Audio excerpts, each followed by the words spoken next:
due to a concussion sustained in the warm-up earlier on today, as some drizzle starts to fall, as Simon Crafar lets us know from pit lane. But Alex Marquez, his brother, of course, took a sensational podium, his first podium in MotoGP in very wet conditions at Le Mans, and very nearly won that Grand Prix as he was chasing down Danilo Petrucci. He'll certainly be a rider who will have a big result on his hands potentially today.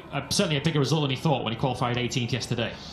Let's just hope then that that rain that's just starting to fall a little bit heavier again, as the team personnel are told to clear the grid, that it doesn't start falling as ferocious as what it did about an hour ago, which caused this lengthy delay here for the MotoGP return to Indonesia for the first time since 1997. Understandably, some really tense, anxious-looking faces down there on the grid. Somebody give Aleix Espargaro a glass of water. He looked like he got a real dry mouth. So here it is then, finally, we're about to get underway in MotoGP here in Indonesia. Two Pramac Ducatis on the front row of the grid. Johan Zarco in third place. Jorge Martin starts from second place.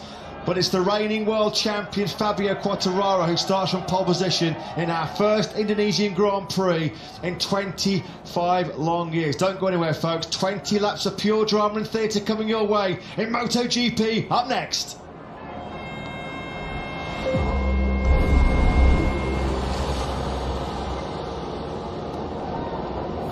Who will be the Rainmaster of Mandalika here in MotoGP? Fabio Quartararo, the reigning world champion, starts from pole position ahead of the Pramac Ducatis of Jorge Martin and Johan Zarco. Brad Binder heads the KTM Challenge from the front of the second row ahead of the reigning world championship leader, Enea Bastianini. Keep an eye out for the rookies. They're led by Fabio Di Gianantonio. He starts in the middle of row 4 with Marco Bezzecchi just behind him. Pol Espargaro on the 5th row. He is the sole Repsol Honda challenger in this Grand Prix due to the injury sustained by Marc Marquez earlier this morning. In wet conditions with drizzle starting to fall once again, these are challenging conditions for the best riders in the world. Let's go racing in MotoGP. So we've been waiting 72 minutes since we thought this Indonesian Grand Prix would be getting underway, and finally, as the rain just starts to fall, the warm-up lap then does.